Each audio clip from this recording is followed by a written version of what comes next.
Hi friends, good morning. మీ గౌరీ చెప్పే కథలకు స్వాగతం. మనము విశేషమైన రోజుల గురించి కొన్ని తెలుసుకుంటున్నాం కదా. మరి ఈరోజేంటి? భీష్మ ఏకాదశి. భీష్మ ఏకాదశి చాలా ప్రశస్తమైన రోజు కదా. ఆ రోజున అన్ని ఊళ్ళల్లో, అన్ని గుళ్ళల్లో, ఇంకా అన్ని సంఘాల్లో కొంతమంది స్నేహితులు కలిసి కూడి ఎలాగైనా సరే ఈ రోజున విశేషంగా విష్ణు సహస్రనామ పారాయణం అనేది పెట్టుకుంటారు కదా. మరి అసలు ఎంత ప్రాముఖ్యత అంటే నిజంగా ఈరోజు మాత్రం చాలా గొప్పది. అయితే దీన్ని భీష్మ ఏకాదశి అనే కాకుండా జయ ఏకాదశి అని, భూమి ఏకాదశి అని కూడా అంటారా. అయితే ఈ జయ ఏకాదశి ప్రాముఖ్యత ఏంటంటే మనకిది ఎక్కడ తెలుస్తుంది అంటే పద్మపురాణంలో, అంతేకాకుండా ఇంకా భవిష్యోత్తర పురాణంలో కూడా తెలియజేయబడింది అనమాట. అయితే ఈ రోజు ఉపవాసం చేయడం వలన బ్రహ్మహత్య వంటి పాపాలను కూడా వదిలించుకోవచ్చని మరి శ్రీకృష్ణుడు ధర్మరాజుకి చెప్పాడన్నమాట.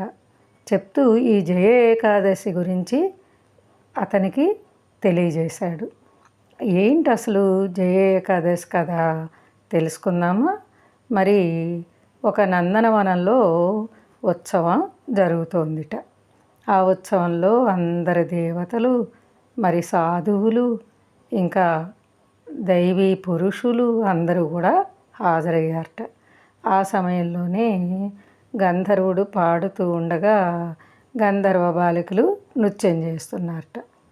మరి అందులో ఒక గంధర్వుడు ఎవరంటే మాల్యవనుడు అనే గంధర్వుడు, ఇంకా అలాగే ఒక బాలిక పుష్పవతి అనే బాలిక నాట్యం చేస్తూ ఉన్నారట. అలా నాట్యం చేస్తూ ఉండగానే పుష్యవతి ఈ మాల్యవనుడిని చూడటం జరిగిందంట. అలాగే చూడడమే కాకుండా ఆయన పట్ల ఆకర్షితురాలు అయిందిట. మరి ఆ సమయంలో సభ జరుగుతుంది కదా. సభ యొక్క గౌరవాన్ని కూడా మరచిపోయి ఈ పుష్యవతి ధనవంతులు తన వైపు ఆకర్షితులయ్యే విధంగా నృత్యం చేయడం మొదలుపెట్టిందిట. మరి సద్గుణవంతురాలైన గంధర్వ బాలిక చేసే సంజ్ఞల్ని చూసి అతడు తన మనస్సును కోల్పోయి పాడే పరిమితుల నుండి తప్పుకున్నట్ట. దాని కారణంగా ఆయన పాటలో ఉండే శ్రావ్యత వదిలేశాడంట. మరి ఆ శ్రావ్యత పోతే పాటకి ఇంకా గొప్పతనం ఏముందండి. అలాగే మరి పుష్యవతి, ఈ మాల్యవంతులు కూడా ఈ అసభ్యకరమైన చర్యకి ఇంద్రుడు చాలా కోపించడమే కాకుండా వాళ్ళిద్దరినీ కూడా స్వర్గం నుండి దూరం చేసి భూమిపై నివసించమని శపించాట.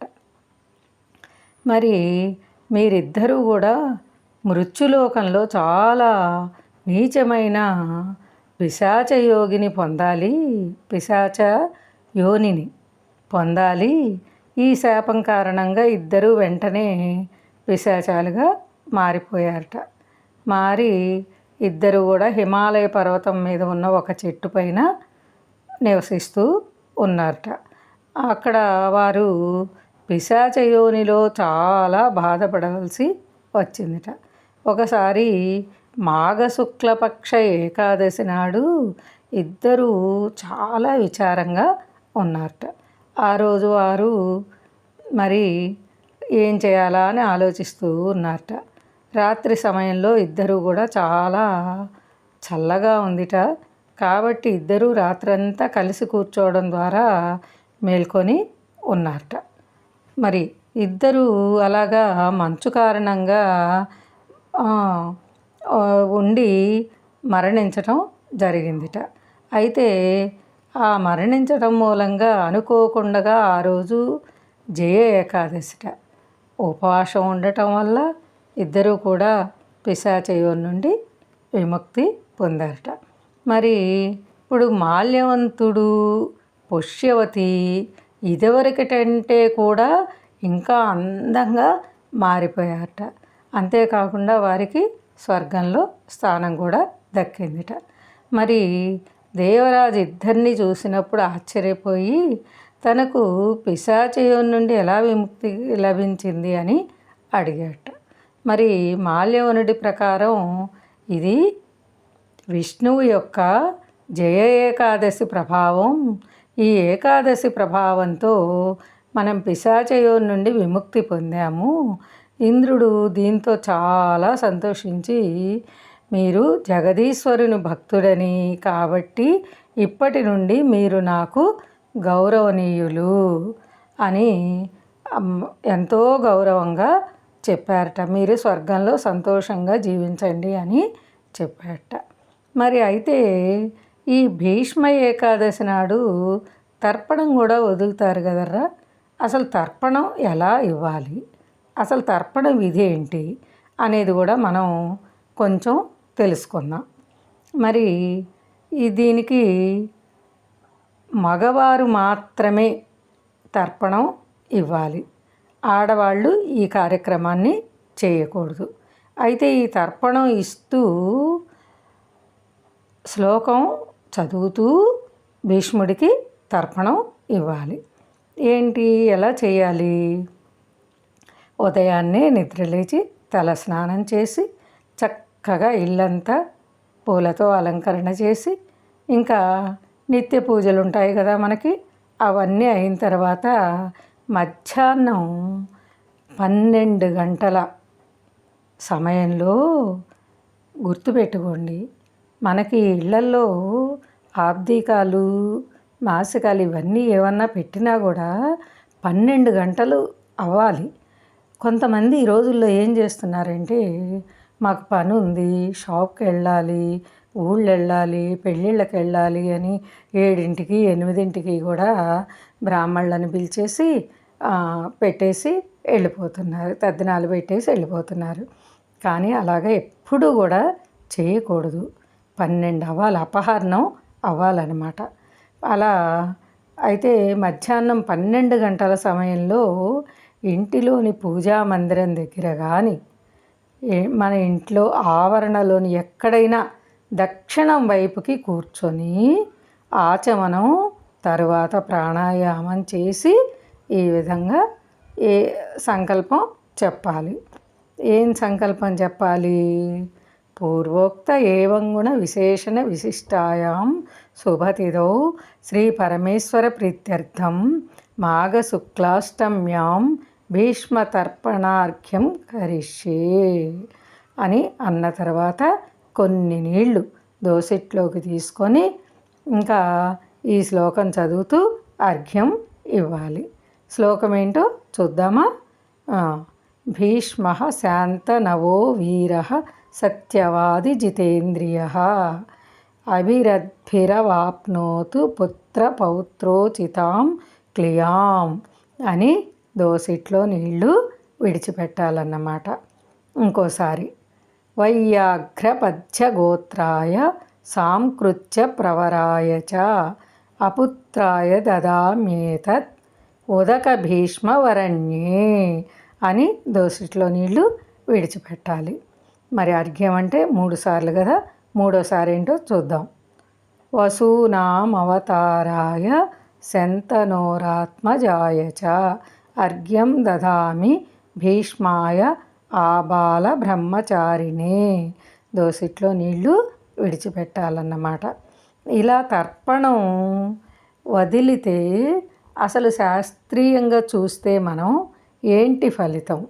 అయితే ఎవరైతే భీష్ముడికి తర్పణం విడిచిపెడతారో వారికి ఎటువంటి దోషాలు ఉన్నా అన్నీ తొలగిపోయి చక్కని సంతానం కలుగుతుంది అని మనకి శాస్త్రం తెలియజెప్తోంది.